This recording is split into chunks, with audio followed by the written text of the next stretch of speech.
So this is the visible light communication will come in together and have this integrated usage of the traffic light. And then this is our Lado's invention. It's an award-winning invention. The last year, we entered this HKUST. It's right here in this room. It's an entrepreneurship competition. We won the second place. And some of these was Tony Chen, and these are students that are joining the team. So this is our award-winning Lados. And this is my team at the HKUST. It's the students and postdocs that work in my lab. And then this is, again, this is a plagiarism from the lyrics of a song. It's You Light Up My Life, and this is LED Light Up Our Lives. Thank you.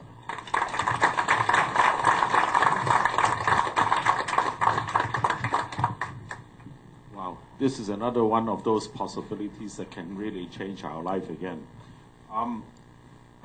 I promise everybody that you can leave this place by 2:15, so we got 20 minutes for questionings. You know, if you would like to have more and more clarification on this.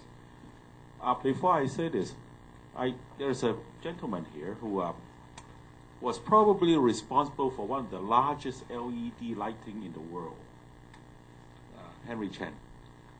Henry works with the Jockey Club of Hong Kong. Yes, and it's the first biggest billboard. Yeah, many years ago. Yeah. So, maybe Henry, you want to share with us how did you start out with all these LED lighting things with the Jockey Club? When the Starting Race Course was built in 1978, there was a suggestion that we should put a large outdoor display device so that the spectators in the grandstand can watch the race better.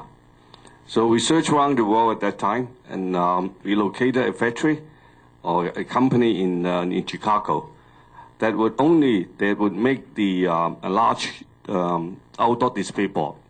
At that time, they used the very low voltage light bulb, which can only give 16 shades of image. And quite honestly, you know, when we look back, it wasn't really showing a good picture at all. Then after that, we changed we upgraded to a Mitsubishi color board, and they use cathode tubes. I think they use four tubes to make out 1 pixel. And because it's controlled by electronics, then you get better, a very bright and very clear picture. And these days, you know, I think the one that we have now at the 2 race course are the 3rd or 4th generation. And the LEDs, we are now using LEDs, and they are much smaller, and they are much brighter, and they give less heat and use less power. I still remember the first color outdoor first display board we had in 1978. At the back of the board, we have to have huge fans for the ventilation to cool the light bulb down. And as a result of the light, as a result of the airflow, we have created a lot of dust on the surface of the tube, and we have to clean that after each race meeting. And at that time, you know, cleaning those boards is a huge task because we didn't have the right detection, and it would damage the light bulb and all that. So I think we have experienced the whole journey from '78 about display devices, and I'm glad to hear that, you know, it's we have a new era to coming in front of us, and I really look forward to seeing other application of those LED devices. Thank you. Henry, would you consider having the Jockey Club commission the UST to do the research for you in the future, and then have a company here in Hong Kong to manufacture this kind of a screen, so that, you know, we can be the lead? I mean, this is something. I mean, this is something really extraordinary that we can happen here in Hong Kong. As you know, I am only responsible for certain operation of the Jockey Club, which is the betting operation. Regarding the other applications, in other operations, I can certainly refer you to our colleagues. Well, I'm just joking about this, but you know, this is what we're trying to do, trying to make the connectivity all works, like LED that likes us. Certainly can help. I think one of the important aspects, because horse racing is during the daytime, so that's why they need to have a very clear, bright enough that you show during the daytime. Only LED can do that. That you can watch, like I said, it's watch TV outdoor at daytime under the sunlight. No other display. Well, one of the things that I was trying to say is a lot of these great inventions, great products are usually done by demand-driven rather than by supply-driven. You know, if the demand warrants it, I mean, a small place like in Hong Kong, but we have a jockey club and we needed that for our customers. Yes. You know, I mean, this is how it will happen. But you know, I bet they pay a fortune for it because one of the largest and earliest billboard that we did. Yeah. And then we also joke about it better be reliable because if they show like the betting amount on it, what if the dot is missing? Then instead of like giving people $180.85 is $18,800.50. It can be 2 orders of magnitude difference. That's a joke we were talking about. Well, let's get back to a bit more serious. Any questions that you wish to clarify from Professor?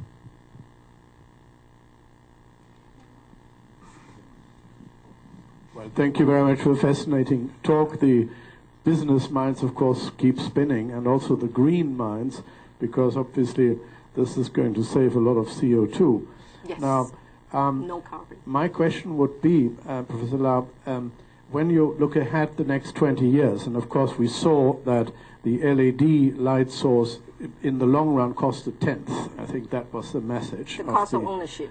Cost of ownership. Mm-hmm. Of course, that requires that one really sits down and looks at the overall cost picture. In Hong Kong, for instance, we're still driven by the cheapest solutions for buildings because there's very expensive land here, obviously, and we do have comparatively few government standards that tell us how to use energy properly.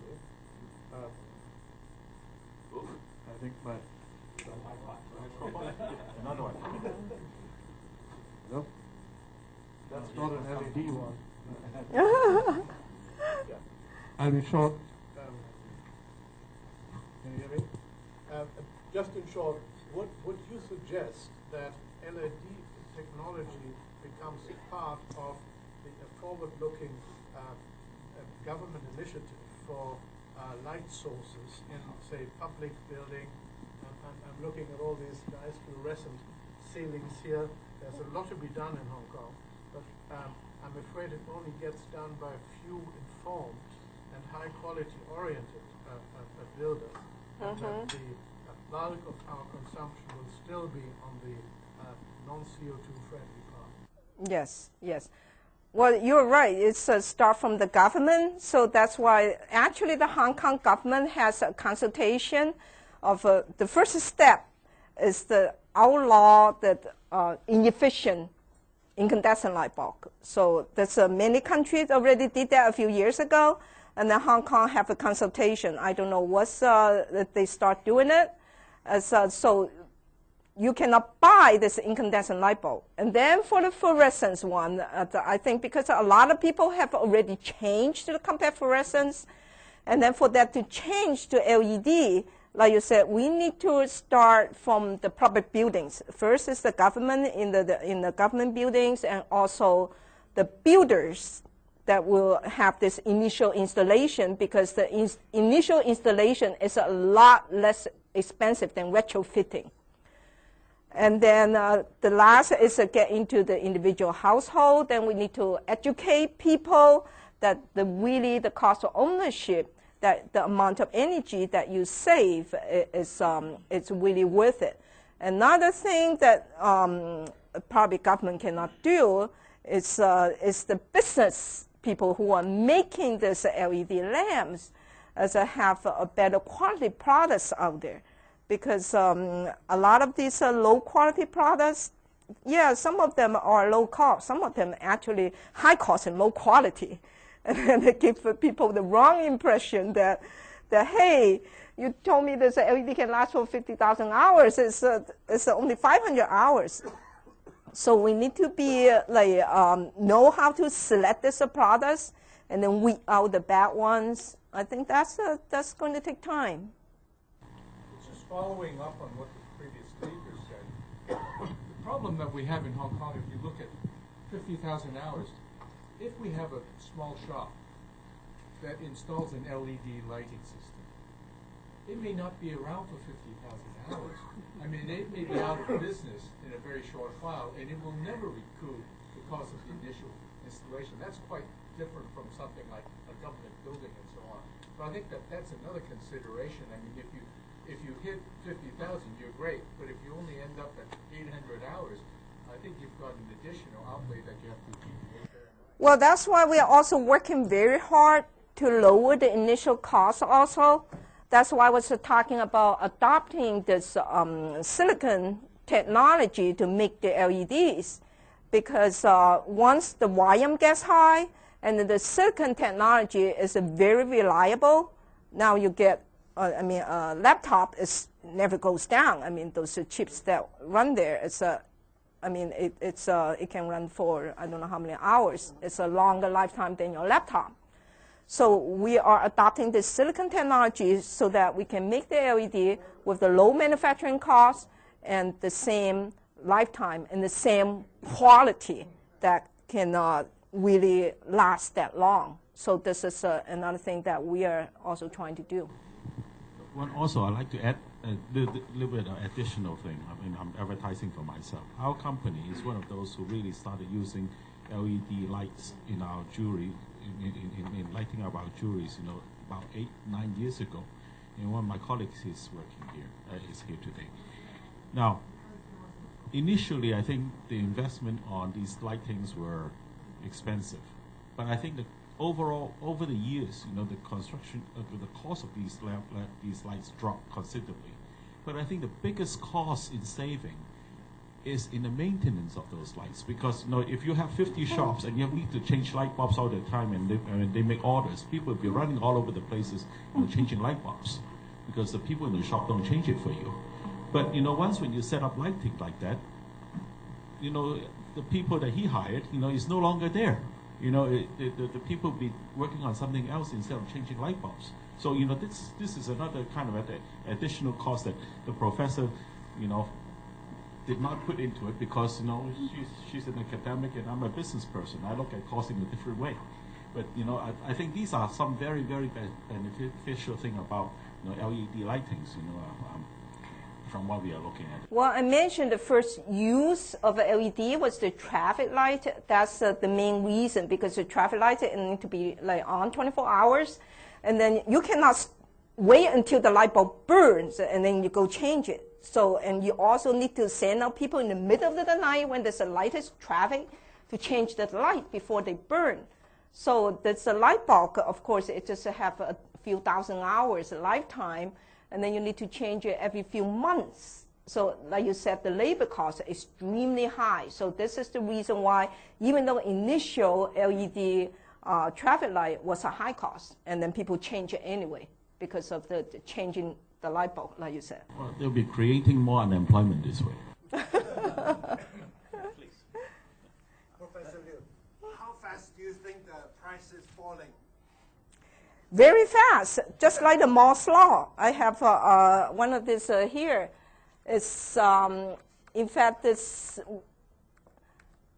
what I call this low-cost light bulb that we are trying to make is going to cost just a few dollars. Okay, it's getting there. It's getting close to